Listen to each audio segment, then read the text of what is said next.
রাহুল, কোথায় গেলি রে? আমার চশমাটা কোথায় রাখলাম রে বাবা? কোথাও চশমাটা খুঁজে পাচ্ছি না। খবরের কাগজটা পড়বো। খবরের কাগজটা যে আমি চশমা ছাড়া পড়তেই পারছি না। কেমন যেন চোখটা ঝাপসা লাগছে। চারিদিকে তাকাচ্ছি আর মনে হচ্ছে কেমন ধোঁয়া ধোঁয়া। আমি চশমাটা কোথায় যে রাখলাম রাহুল, খুঁজে পাচ্ছি না রে বাবা। বাবা, তুমি যে কি করো না, নিজে একটু খুঁজেও না। তুমি তো তোমার চশমাটা মাথার উপরেই তুলে রাখছো, নিজেও খোঁজো না আর অন্যকে শুধু বিরক্ত করো বাবা।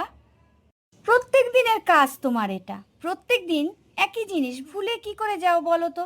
প্রত্যেক দিন মাথার উপরে চশমা রাখো আর বলো যে আমি খুঁজে পাচ্ছি না, আমি খুঁজে পাচ্ছি না, নিজেই তো চশমাটা মাথার উপরে তুলে রাখো। হয়েছে তো, এটা নিয়ে এত বলার কি আছে? একটু নাইবা খুঁজেই দিলি, তার জন্য এত কিছু বলতে লাগে? হ্যাঁ, এবার পেয়েছি, যাক, এবার নিশ্চিন্ত মতে খবরের কাগজটা পড়ব।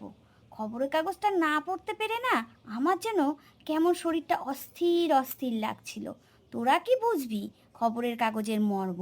আমি যদি একদিন খবরের কাগজ না পড়ি তাহলে তো আমার পেটের ভাত হজমই হবে না। গো, কোথায় গেলে? দুপুরের রান্না তো রেডি, আর তোমরা বাপ বেটা দুজনে কি ওই খবরের কাগজের ভেতরে ঢুকে পড়লে নাকি? খবরের কাগজ তৈরি করার চিন্তা ভাবনা রাখছো নাকি বাপ বেটা? রাহুল, বাজার থেকে ধনেপাতা আর ডিমটা আনলি না? কি যে বলবো তোদের বাপ বেটাকে, বলতে বলতে আমি থকে যাচ্ছি। তোর বাপ তো সারাদিন খবরের কাগজের ভেতরেই ঢুকে থাকে। না, তুমি শুধু শুধুই চিল্লাহাল্লা করছো। আমি তো মাত্রই সাইকেলটা বের করছিলাম। বাবা বলল একটু দাঁড়িয়ে যেতে, তার জন্যই আমি দাঁড়ালাম। আর বাবা আমাকে বলল দাঁড়াতে, আমি ওর জন্য দাঁড়ালাম। তুমি শুধু আমার উপর চিল্লাহাল্লা করছো।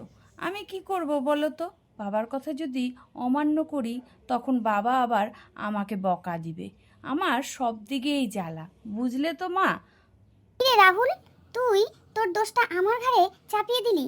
আমি কখন বললাম রে? আমি তো শুধু বললাম আমার চশমাটা খুঁজে পাচ্ছি না, অমনি আমার ঘাড়ে দোষটা দিয়ে দিলি তুই রাহুল। বাবা বাবা বাহ, বাবা তুমি তো খুব ভালো নিজের দোষটা আমার ঘাড়ে দিচ্ছ। আমি যখন সাইকেলটা বের করছিলাম তুমি তো চিল্লাহাল্লা করছো তোমার চশমা খুঁজে পাচ্ছ না, চশমা খুঁজে পাচ্ছ না। তার জন্যই তো আমি দাঁড়িয়ে তোমার চশমাটা খুঁজলাম। আর যেই নিজের ঘাড়ে দোষটা পড়লো সেই আমাকে এখন তুমি আর কি দোষী বানিয়ে দিলে না? আমো, খুব হয়েছে। বাপ বেটা দুটোই একই, দুটোই দোষী। জলদি যাও, বাজার থেকে দুটো জিনিস নিয়ে আসো। এবার খেতে বসবো। বেলা গড়িয়ে বিকেল হতে চললো। আর এদের এই মানে ঝামেলা দেখে আমি আর সহ্য করতে পারি না। সারাদিন একজন খবরের কাগজে খুঁজে বসে থাকে, আর আরেক ছেলে হচ্ছে এটা সেটা করে বেড়ায় সারাদিন, আচ্ছা মা, সময় আচ্ছা নষ্ট করে। বলছি তো, আমি এক্ষুনি যাচ্ছি।